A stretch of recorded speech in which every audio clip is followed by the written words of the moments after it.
Wet to dry, wet to dry. The Canadian Grand Prix had it all, but it was Max Verstappen who mastered the mixed conditions in what was a thrilling race at the circuit Gilles Villeneuve.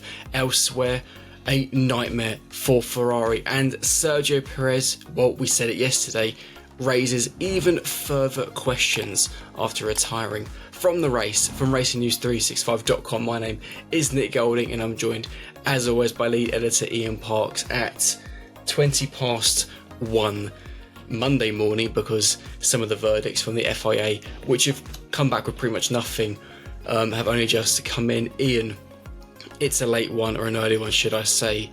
An incredible race, probably the best of the season, undoubtedly, and Verstappen on a weekend where Red Bull weren't expected to win does what he does best. Yeah, just another sublime performance from Max Verstappen, and Red Bull once again, they made the correct calls at the right time when it really mattered. You could argue that it all really hinged on that initial safety car. Lap 25, Logan Sargeant crashed. Lando Norris had delivered a brilliant first stint on his McLaren, really made a set of wearing intermediates, bearing in mind the track, as you said at the very start, was going from wet to dry, made that set of inters just come alive, worked superbly, got his way into the lead, was pulling away from George Russell and Max Verstappen behind, and then all of a sudden Logan Sargeant crashed, safety car comes out. Lando had just gone past the pit entry when the safety car call was made, and that meant a few seconds back down the road, Max and George were able to pit. It seemed as if Lando had got enough in hand to get around, get into the pits, get on his fresh intermediates and get back out again, retaining the lead. However, he picked up the safety car, and that cost him enough seconds that by the time he did eventually merge back on track, he was behind Max Verstappen. Max Verstappen said that 1-1 in terms of the safety car calls this season, bearing in mind what happened to him in Miami when it was Lando Norris that got the rub of the green on that occasion with regard to the safety car call. That one allowed Lando to beat Max. This one played its part in Max beating Lando. Whilst there was still plenty of the Canadian Grand Prix still to unfold, it was nevertheless quite crucial. So good calls from Red Bull, and Max just didn't put a wheel wrong after that. Just a great effort. And as we said, coming into this Grand Prix, it looked like the circuit Gilles Villeneuve was going to be one of those tracks where Red Bull again might struggle, because they've been complaining about curb riding. They still complained about curb riding over the course of the entire weekend. Certainly Max did, but he at least made everything fall in his favour at the end of the day. The team we expected to probably be the favourites for the win ahead of the weekend were Ferrari, and of course both cars were eliminated in Q2 yesterday. It was a huge shock. What was an even bigger shock in the race was both cars failing to finish. Leclerc with engine gremlins for the majority of the race until he eventually was called in to retire from the race, whereas Carlos Sainz, a driver error at turn 6 and taking out the victim of Alex Albon. I'm going to use the phrase, you're only as good as your last race. Yeah. And whilst Ferrari were absolutely sublime around Monaco, Charles Leclerc in particular, this was an absolute horror show of a weekend they will undoubtedly want to forget in a hurry. As you said, it all unravelled for them in qualifying. Just no pace in that car. They couldn't get the tyres working. 11th and 12th on the grid. That was a major shock. Then at the very start, it became evident that Charles Leclerc had an engine issue with his SF24. It's something that he tried to battle with, but he just didn't have the power to launch any overtakes, even when DRS became available once the track started to dry enough that race control could allow the drivers to activate that system. Ultimately, they even tried to make a hard tyre stop work when, as I said, that first safety car window, when everybody else was switching back onto inters just as the rain was beginning to fall again. Just a bad call, and it just got even worse for them. The engine issue naturally forcing him to retire. And although Carlos Sainz was on the brink of potentially scoring a point, just one of those things. As I said, that wet, dry part of the track got onto a wet curb on the outside of turn 6. That was enough to spin him around. And unfortunately, in the act of spinning, he collected an innocent victim in Williams. Alex Albon on this occasion had nowhere to go, hit Sainz, both of them retired, and that led to them being the 4th and 5th retirees overall. So just a real sad state of affairs for Ferrari. They're going to hope now that this was just really a complete one-off, and they're going to get back on track at the Spanish Grand Prix at Barcelona Circuit de Catalunya coming up in 2 weeks' time. And really, when we speak about Albon being the victim, it's actually a big problem for Williams, because Albon had been running in and around the points for the entirety of the race up until that point. And obviously, when I go for the top 10 in a little while, some of Williams' biggest rivals scored decent points. So it'll be interesting if that comes back to bite them later in the season. Another driver who was a victim of turn 6 through a driver error was Sergio Perez, who clouted his rear wing, then dragged the rear wing round the track back to the pits, where he retired from the race. I mean, on a weekend where he should have been celebrating a new 2-year contract, it's another one where he's kind of gone further into this downward spiral we've seen the last couple of seasons. Yeah, again, it all went wrong for him in qualifying. Yeah. Just couldn't hook up that car. Whereas Max Verstappen was quickest in Q1, goes on to set what was the fastest time overall in qualifying, albeit, as we know, he was second on the grid simply because it was a dead heat with him and Mercedes George Russell with the exact same times of 72 seconds dead.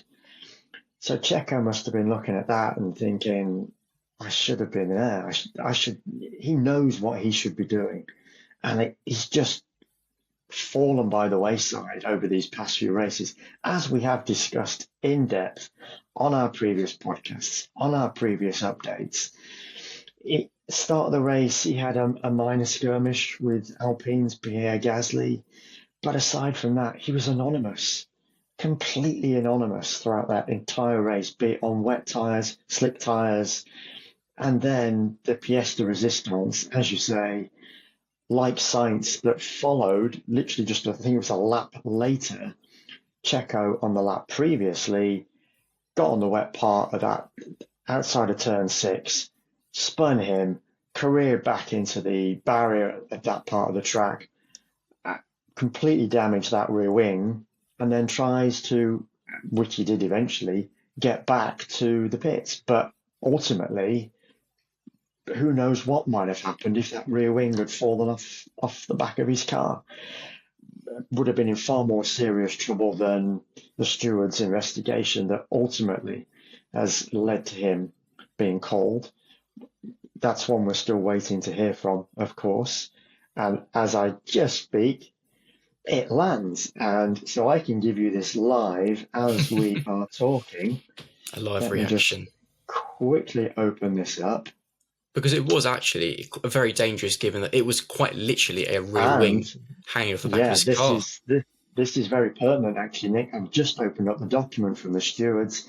Oracle Red Bull Racing fined €25,000, but significantly a drop of 3 grid positions for the next race, in which Perez will be competing, which, of course, is the Spanish Grand Prix. So that just goes to show, bringing you this live, folks, this is quite handy. He shouldn't have done what he did. Quite obviously, the stewards believe that he should have pulled that car over to the track because obviously he was driving that car in an unsafe condition. So a lot going on for Checo Perez when he should be celebrating this contract, and really so much going wrong for him at this particular time. Of course, we've now come to learn that it's a 1+1. It's not a straight 2-year contract, as was perhaps initially believed. It's a 1+1. So he's got to get through the rest of this season and 2025 in the hope that he might still be with that team in 2026. But right now, he's got to pull a lot out of the bag, because it really is all going wrong for Checo Perez. That 1+1 contract is something we will be discussing in the podcast on Monday, which is today, in about 9 hours' time. So make sure to tune in for that. A team we need to discuss is obviously Mercedes, because they've had incredible pace all weekend. Russell was obviously on pole, led the opening stages, finished third in the end with Hamilton in fourth. Whilst it is obviously Mercedes' first podium of the season, it feels like quite a missed opportunity for them. Funny you should say that, because Toto Wolff was pretty much asked exactly that same question. He felt that at the end of the day, looking back on the race in its entirety, there was only a small shot of George winning that race. Yes, he had a good first stint. He was looking after his tyres. He was managing to keep Max behind. He managed to obviously hold on to the lead from pole position, going through what was a very wet track over those first handful of laps. And as I say, he was doing a decent job. Naturally, there was concerns that, didn't want to tear those inters, as the track was drying, because that would have led to something quite problematic if that had been the case. But Lando, as I say, just managed to light up his rubber, managed to get ahead of both Max and ultimately George, and he was pulling away. George, once he then managed to get onto the hard tyres, looked like he was going to have a chance, and this is where that initial small chance occurred that Toto was talking about. Might have a chance of reeling in Max, who had managed to get the lead at that particular point. But he made a mistake at turn 8. That was the first of 2 key mistakes that allowed Lando a Norris by. The second mistake, and again, just at a time when he was on fresh mediums, Mercedes had made the call to bring in both George and Lewis late in the race at the second safety car incident, which was for the Carlos Sainz Alex Albon crash. Again, they looked like they might have a chance. Fresher rubber. George attacked McLaren's Oscar Piastri for third place going into turn 13, the sharp right-hander at the end of the long back straight. Lap 63 of 70, so at that time there was a possibility that he might be able to do something. But ultimately, whilst Oscar had got the racing line, George was trying to go round the outside. There was a brush of the wheels. George had to then cut across the chicane, take the escape road, and in doing that, he then lost a further position to his own teammate, Lewis. He managed to fight back, got past Lewis, got past Oscar, was running in third. But for that mistake, Toto suggested, against Oscar, he most definitely might have had a shot at second place. But the win was long gone. The possibility of the win was long gone. So, looking at the race as a whole, second would have probably been the best that George could have hoped for. Third was still a decent result. The team have got to take the positives out of this weekend. They were in the mix. And Toto said that they've got to hope now that this wasn't just track specific, that there's actually a lot in this car going forwards. As we've discussed, Nick, they've been getting better and better, adding bits to that car race by race. And it does look now like they do have a decent package that will allow them to, from their perspective, hopefully continue to fight for these podium positions. And who knows, maybe even a race victory somewhere down the line. Definitely, and I think the Spanish Grand Prix is going to tell us so much more. We will also discuss Mercedes in more detail in the podcast, as well as Lewis Hamilton, who was in a bit of a mixed mood after the race, but again, more on that in the podcast. To go through the top 10 quickly, Verstappen won from Norris and Russell, Hamilton in 4th, Piastri in 5th, the Aston Martins of Fernando Alonso and Lance Stroll in 6th and 7th. Actually a pretty good drive by both drivers. Ricciardo in 8th, despite having a 5-second time penalty, which he took during his first pit stop. Pierre Gasly in 9th and Esteban Ocon in 10th, so double points for Alpine. Ocon was not the happiest of drivers, though. Complaining about team orders, it's not the first time, obviously, in recent weeks there's been something there. It's a funny one because the team should be elated, but Ocon seemed far from it. Yeah, I think we can say now that bridges have definitely been burned with Alpine. Okay, the team has decided that he's going to see out his contract for the rest of the season. Of course, why not? Yes, he had that major collision, of course, with his teammate Pierre Gasly in Monaco. But they very quickly then announced after that, insisting that it wasn't related to that incident, but more the fact that the relationship between team and driver had run its natural course. Now we have this incident here in Montreal where Ocon was running 9th, Gasly 10th. Is that right, Nick? Yep. Correct, yeah, behind Ricciardo. Behind Ricciardo. And they decided to reverse the order, believing that Pierre had an opportunity to potentially go and attack Ricciardo for the 8th position. From Esteban's perspective, he didn't feel that neither himself nor Pierre were in any such position to try and get a run on Daniel to get that 8th spot. And he was quite blunt in his comments in the pen post-race. Not a happy bunny, pointing an accusing finger at the team. But as I say, this is a position now where bridges have been burned, and this is just simply a case of him now just going to have to see out the remaining days, the remaining Grand Prix of this contract, because his time is done. And it's quite clear that the team now are going to throw everything behind Pierre, and this was one of those calls that they made, allowing Pierre to get the 2 points compared to Esteban's 1. Will it make that much difference at the end of the long run? Not really. The team got 3 points. They would have got 3 points anyway, even if it had been Esteban and Pierre. So quite clearly now they're saying to Esteban, look, our weight's behind Pierre. Bye-bye, Esteban, effectively.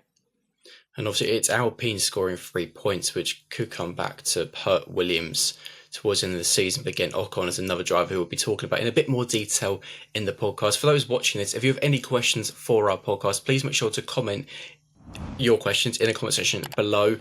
Ian, I think that's everything. A short and rapid F1 update because, like I said, we are recording the podcast in just a few hours, so we've got to save some of the big topics from that. It's been an amazing Canadian Grand Prix. It has had everything.